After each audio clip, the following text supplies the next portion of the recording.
Hello friends, आप देख रहे हैं आपका चैनल शेयर बाज़ार विद आयुष। और दोस्तों इस वीडियो में बात करेंगे हम 10 ऐसे शेयर्स के बारे में जो हो सकता है कि दोस्तों यहाँ पर जब बाज़ार आज जैसे गिरा है, लेकिन आने वाले समय में हो सकता है कि बाज़ार में थोड़ी बहुत और गिरावट भी देखने को मिल जाए। तो इन स्टॉक्स के ऊपर आपको नज़र रखनी है। ये स्टॉक्स आप अपने वॉच लिस्ट में रखिए बिकॉज़ ये कंपनीज़ अच्छा कर सकती है फ्यूचर के अंदर, ऐसी एक्सपेक्टेशंस है। याद रखिएगा दोस्तों, जो भी हम शेयर्स के बारे में बात कर रहे हैं एक प्रॉपर एनालाइज है, राइट? कोई भी बाइंग सेलिंग रिकमेंडेशन नहीं है। तो कोई भी डिसीजन लेने से पहले अपने फाइनेंशियल एडवाइजर से कंसल्ट कर लीजिएगा। तो दोस्तों चलिए पहली कंपनी से शुरू करते हैं। पहली कंपनी कौन सी है? अडानी पोर्ट्स। आज दोस्तों अडानी पोर्ट्स वैसे तो देखा जाए तो कुछ खास गिरावट नहीं थी, मात्र 2% का फॉल देखने को मिला 1169.90 का। अब 2% अगर आप निफ्टी गिरता हुआ देखते हैं तो अडानी पोर्ट्स अगर 2% गिरता है तो कोई बहुत बड़ी बात नहीं है। पिछले एक साल में दोस्तों अडानी पोर्ट्स ने जो रिटर्न्स डिलीवर करे हैं वो ऑलमोस्ट 40.75% के हैं। एंड ओवरऑल अगर जो मैक्स रिटर्न्स की मैं बात करता हूँ तो वो 529% के हैं। देखिए अडानी पोर्ट्स और दूसरी कंपनी एक आती है इसी सेक्टर में, जेएसडब्ल्यू इंफ्रास्ट्रक्चर, ये दोनों कंपनी लिस्टेड है। लेकिन मेजरली आपको पता है अडानी पोर्ट्स ने जिस तरीके की ग्रोथ दिखाई है, राइट, और जो मुद्रा इनके पास है, ये सबसे शानदार दोस्तों कंपनी का पास हम कह सकते हैं एक अभी पॉइंट बना हुआ है। दूसरी बात, इस बिजनेस के अंदर दोस्तों ज़्यादा क्योंकि प्लेयर्स नहीं है तो ऐसा भी नहीं है कि कंपनी को बहुत हैवी कंपटीशन की वजह से फेस करना पड़ रहा है। तीसरी बात वो है कंपनी के फंडामेंटल्स, कंपनी के फाइनेंशियल्स। आप लगातार खुद नोटिस करिए, कंपनी की मार्च 2021 में सेल थी करीबन 12,550 करोड़ की। 2022 में वो 17,119 करोड़ की जाती है। 2023 में वो करीबन 20,852 करोड़ की जाती है। कंपनी की सेल्स कितना तेजी से ग्रो कर रहा है। यही दोस्तों कंपनी का जो मुनाफा है वो भी अगर आप खुद नोटिस करेंगे तो 5049 करोड़ था, फिर अगले साल 4953 करोड़ हुआ, फिर 5393 करोड़ हुआ। तो यहाँ पर भी ग्रोथ देखने को मिल रही है। ज़रूर कंपनी के मार्जिन्स में थोड़ा बहुत आपको उतार चढ़ाव देखने को मिल रहा है बिकॉज एक समय पे 69% के थे, फिर से 56% के हुए, फिर 52% के हुए, लेकिन फिर दोस्तों 57% के मार्जिन्स हो गए। तो ये एक्सपेक्टेशंस यही है कि दोस्तों ये जो बिजनेस है ये लगातार ग्रो करेगा। और देखिए जो भी मैं कंपनी की बात कर रहा हूँ, मैं ऐसा नहीं है कि आज लो कल पैसा डबल, ऐसा होता भी नहीं है। बट अगर आपका टाइम हॉरिजॉन है यहाँ से आने वाले 4 से 5 साल, तो नो डाउट दोस्तों ये कंपनीज हो सकती है जो बढ़िया करे। तो पहली कंपनी है अडानी पोर्ट्स। सेकंड दोस्तों स्टॉक आता है टाटा मोटर्स। टाटा मोटर्स आज करीबन 1.39% गिरा। यहाँ पर भी कोई खास गिरावट नहीं थी, बट हाँ गिरावट तो आई है। टाटा मोटर्स पिछले एक साल में दोस्तों ऑलमोस्ट 97% बढ़ा है। और शानदार तेज़ी हमने टाटा मोटर्स में देखी है पिछले कुछ समय के अंदर। और मतलब टाटा मोटर्स में एक बहुत बड़ा आपको हम कह सकते हैं रीबाउंड देखने को मिला। पूरा स्टॉक टर्न अराउंड हो गया, हम ये कह सकते हैं पूरी कंपनी टर्न अराउंड हो गई। और लगातार दोस्तों ये ईवी के अंदर लगातार बढ़िया काम कर रहे हैं। और जब भी कोई कंपनी बढ़िया काम करेगी तो वो ऑटोमेटिकली देखिए उसके रिजल्ट्स में शो हो जाएगा। कंपनी की सेल थी करीबन 2.5 लाख करोड़ की 2021 के अंदर। वो दोस्तों अगले साल हो जाती है 2,78,000 करोड़।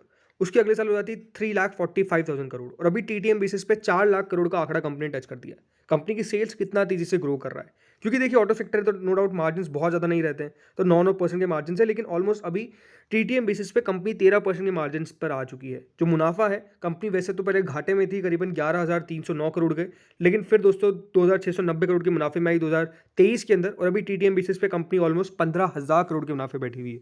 तो ये हम कह सकते हैं जो फाइनेंशियल ईयर 2024 है ये इनके लिए ब्लॉकबस्टर रहेगा।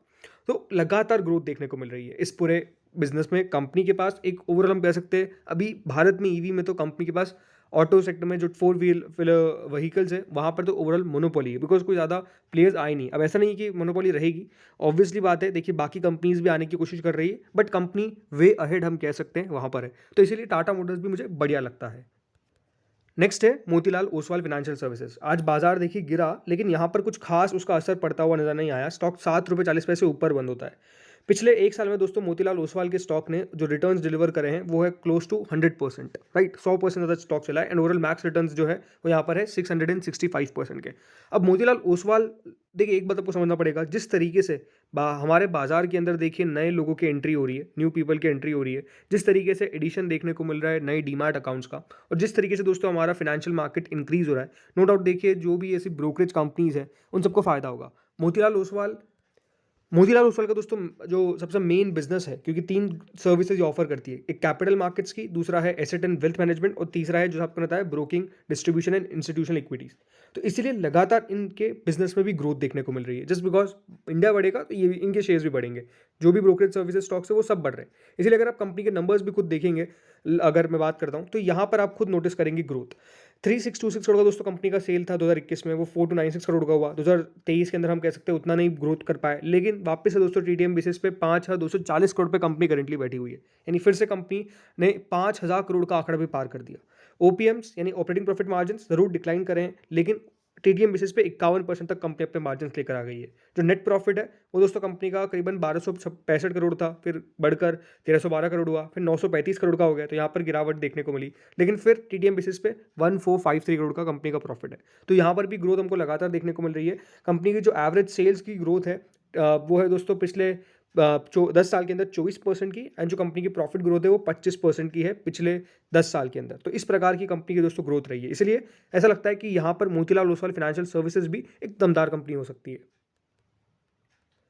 अगली कंपनी आती है दोस्तों डेटामेटिक्स ग्लोबल सर्विसेज। आज करीबन स्टॉक 1.51% फॉल करा। बहुत बड़ी कंपनी नहीं है, 4250 करोड़ की मार्केट कैप है इसकी। पिछले एक महीने में कुछ खास नहीं किया है। पिछले एक साल में अगर रिटर्न्स देखेंगे तो 160% के, एंड ओवरऑल मैक्स रिटर्न्स है कंपनी ने डिलीवर करें 336% के। दोस्तों इस कंपनी का कारोबार है डिजिटल ऑपरेशन का और डिजिटल एक्सपीरियंसेस। कंपनी मतलब सर्विसेज देती है, ये प्रोवाइड करती है deep in digital to boost productivity, customer experience, competitive advantage. Datamatics enable करती है किस तरीके से आप वेरियस रेलिवेंट डिजिटल टेक्नोलॉजीज के साथ आगे बढ़ सके, इंप्रूव कर सके अपनी प्रोडक्टिविटी और कंज्यूमर एक्सपीरियंस। तो इसके ऊपर दोस्तों कंपनी का फोकस रहता है। अगर इनकी फाइनेंशियल्स की बात करें तो लगातार अगर आप कंपनी की फाइनेंशियल्स नोटिस कर सकते हैं, मार्च 2021 में 1149 करोड़ का कंपनी का सेल था। अगले दूसरे मतलब 2022 में 1201 करोड़ का हुआ, फिर 1459 करोड़ का हो गया। अब टीटीएम बेसिस पे कंपनी ऑलमोस्ट 1557 करोड़ पे बैठी हुई है।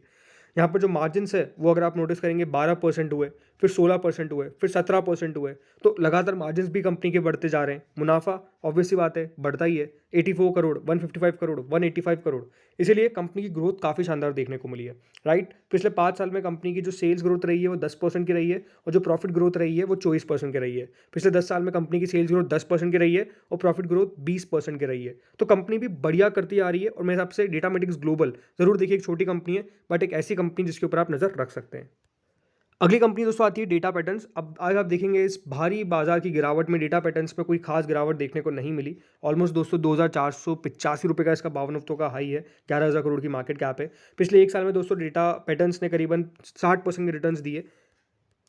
इस कंपनी का दोस्तों मेजर बिजनेस है डिफेंस और एरोस्पेस इलेक्ट्रॉनिक्स से रिलेटेड, और ये one of the fastest growing companies भी है दोस्तों इस स्पेस की। अगर फंडामेंटल्स की बात करते हैं तो कंपनी के फाइनेंशियल्स आप खुद नोटिस करिए, 224 करोड़ की सेल थी 2021 में, फिर 311 करोड़ की हुई 2022 में, फिर 453 करोड़ की हो गई 2023 के अंदर। सेल्स ग्रोथ काफ़ी शानदार है। मार्जिन कंपनी के 41% थे, फिर 45% हुए, फिर 38% हुए। मार्जिन में थोड़ा बहुत डिक्लाइन है, बट प्रॉफिट की बात करता हूं तो प्रॉफिट कंपनी का 56 करोड़ का था, फिर 94 करोड़ का हुआ, फिर 124 करोड़ का हो गया। कंपनी की पिछले 5 साल की सेल्स ग्रोथ 52% की रही है, और पिछले 5 साल में कंपनी की जो प्रॉफिट ग्रोथ रही है वो 151% की रही है। तो यहाँ पर भी कंपनी ने फिनोमिनल काम किया है। तो इसलिए डेटा पैटर्न्स एक और कंपनी है जो शानदार कर सकती है। फिर आता है दोस्तों एक बैंक जो है आईसीआईसीआई बैंक। मेरे हिसाब से आईसीआईसीआई बैंक हो सकता है कि आपको नेक्स्ट डिकेड का एचडीएफसी बैंक बनता हुआ नजर आए। नो डाउट देखिए रिटर्न्स के मामले में इसने भी ऐसा नहीं कि कोई रिटर्न्स नहीं डिलीवर किए, 24,000% के रिटर्न डिलीवर किए हैं, और पिछले एक साल में ज़्यादा नहीं चला है बैंक, ऑब्वियसली बात है ज़्यादा चले नहीं है। लेकिन ICICI bank no doubt company का मैनेजमेंट बहुत मजबूत, बहुत शानदार कंपनी लगातार ग्रोथ करती आ रही है। ऐसी कंपनी जिसके हम फंडामेंटल्स के बारे में अगर बात ना भी करें तब भी चल जाता है। तो इस प्रकार की दोस्तों पेडिग्री की कंपनी है। ज़रूर देखिए बैंकिंग सेक्टर है, एक साल नहीं चला तो क्या हुआ, लेकिन ये बात ध्यान रखिए, हाँ हमारी कंट्री के लिए बैंकिंग सिस्टम अपना स्ट्रांग होना बहुत ज़्यादा ज़रूरी है, और इंप्रूवमेंट होना वहाँ पर बहुत ज़रूरी है। आज ज़रूर दोस्तों एचडीएफसी बैंक का शौक सबको लगा है, बट ये बात ध्यान रखिए वो 1-2 क्वार्टर में ग्रोथ वापस वहाँ पर भी आ जाएगी, उस प्रकार की लोन ग्रोथ आ जाएगी, लेकिन बैंक लगातार बढ़िया कर रहा है, इसमें कोई प्रॉब्लम देखने को नहीं मिल रही है। जो कंपनी का मुनाफा है, अब देखिए 35,000 करोड़ का कंपनी ने मुनाफा रिपोर्ट किया है। अब टीटीएम बेसिस पे वो 41,767 करोड़ का हो गया है। पिछले 10 साल में 10% की sales growth, compounded profit growth 14% की, 5 साल में 14% की सेल्स ग्रोथ, 35% का प्रॉफिट ग्रोथ। तो इस प्रकार का दोस्तों इसका परफॉर्मेंस रहा है। 10 साल में 18% के सीएजीआर से स्टॉक ने अपने रिटर्न डिलीवर करें। तो ये कंपनी हम कह सकते हैं शानदार है, जस्ट आपको पेशेंस रखना है और बने रहना है। अगला स्टॉक आता है रिलायंस। अब अगर हम टॉप 10 स्टॉक्स की बात कर रहे हो, रिलायंस को ना ले ऐसा तो हो नहीं सकता है, बिल्कुल। रिलायंस 2723 पे करंटली ट्रेड कर रहा है, 25 रुपये 75 पैसे आज गिरा था। और ओवरऑल रिलायंस ने अगर पिछले एक साल के रिटर्न की बात करता हूँ तो ज़्यादा रिटर्न नहीं दिए, मात्र 10% के रिटर्न, बट ओवरऑल रिटर्न की अगर बात करते हैं कंपनी में तो शानदार रिटर्न यहाँ पर भी डिलीवर करे हैं। अब देखिए रिलायंस को कोई भी कैसे मिस कर सकता है, राइट। लगातार यहाँ पर आपको ग्रोथ देखने को मिल रही है। दूसरी बात, आई थिंक अभी जब तक दोस्तों रिलायंस की वो जो बाकी सारी एंटिटीज़ की लिस्टिंग नहीं हो जाती तब तक वो सब रिलायंस पर फोकस रहेगा, और आई थिंक लगातार यहाँ पर तो ग्रोथ आपको देखने को मिल ही रही है। सेल्स आप देख सकते हैं किस प्रकार से कंपनी की सेल्स बढ़ती है, कोई भी यहाँ पर चौंक जाएगा। 4,66,000 करोड़ की सेल, फिर 6,98,000 करोड़ की सेल, 8,76,000 करोड़ की सेल। टीटीएम बेसिस पे 8,69,000 करोड़ की सेल पे भी कंपनी बैठी हुई है। ज़रूर उतनी नहीं बढ़ी, but operating profit margins almost 16-17% पे कंपनी मेंटेन करके रखती है। मुनाफा कंपनी 75 हज़ार करोड़ का कंपनी मुनाफा कर रही है, और इतने सारे यहाँ पे कंपनी वेंचर्स में नए नए अपना पैसा डाल रही है, ग्रोथ दिखा रही है। तो आई थिंक रिलायंस तो एक ऐसा स्टॉक है जो अब सदाबहार कंपनी है, जो अपने पोर्टफोलियो में रखी है। और बिल्कुल इसको ज़रूर, मैं हमेशा कहता हूँ कि हर कंपनी को लगातार जाँच पड़ताल करते रहिए कि हाँ क्या देखने को मिल रहा है। बट नो डाउट ये एक ऐसी कंपनी है जिस पे आँख बंद करके भरोसा कर सकते हैं। अगली कंपनी आती है मज़गाँव डॉक, और आज देख सकते हैं बाजार गिरा, लेकिन मज़गाँव मज़गाँव डॉक को कोई फ़र्क नहीं पड़ा। और ये तो अपने आप में देखिए पिछले साल का सबसे सुपर स्टॉक रहा है। 213% के रिटर्न इसने दिए हैं। एंड ओवरऑल अभी रिटर्न्स की बात करता हूँ तो मोर देन 1000% के रिटर्न्स है। ऑलमोस्ट इसकी 50,000 करोड़ के आसपास मार्केट कैप पहुँचने वाली है। वैसे इसका जो भावनुत्तों का आई है वो 2484 का है, जो अभी अभी हाल ही में लगा था। और मज़गाँव डॉक ने तो वैसे रिटर्न्स भी लगातार बढ़िया करें। मेरे आपसे एक ऐसी कंपनी जिसको आप अपने पोर्टफोलियो में अभी बना के रखिए, कोई बड़ी दिक्कत वाली बात नहीं है यहाँ पर। जो कंपनी की सेल्स है वो ऑलमोस्ट 4048 करोड़ की थी 2021 में, फिर 5733 करोड़ की हुई, फिर 7827 करोड़ की हुई। यहाँ पर भी लगातार ग्रोथ है। जो कंपनी का ऑपरेटिंग प्रॉफिट मार्जिन है 6% का था, फिर 8% का हुआ, फिर 10% का हो गया, अब 11% तक भी कंपनी पहुँच गई है। जो नेट प्रॉफिट है 480 करोड़ का था, फिर 586 करोड़ का हुआ, 1000 करोड़ का कंपनी ने मुनाफा रिपोर्ट किया। कंपनी की जो पिछले 10 साल की सेल्स है वो 13% की, और जो प्रॉफिट ग्रोथ है वो 10% की है। लेकिन पिछले 5 साल में कंपनी ने 12% की रेट से सेल्स बढ़ाई है, और 5 साल में कंपनी का जो मुनाफा है वो 19% की ग्रोथ से बढ़ा है। तो इस प्रकार का दोस्तों कंपनी का जो कंपाउंडेड प्रॉफिट ग्रोथ है, तो लगातार यहाँ पर कंपनी ने कोई भी दिक्कत नहीं दिखाई और लगातार ग्रोथ भी दिखा रहा है। तो आई थिंक ये एक और कंपनी है जो यहाँ पर आपको रखना ही चाहिए अपने नज़र में।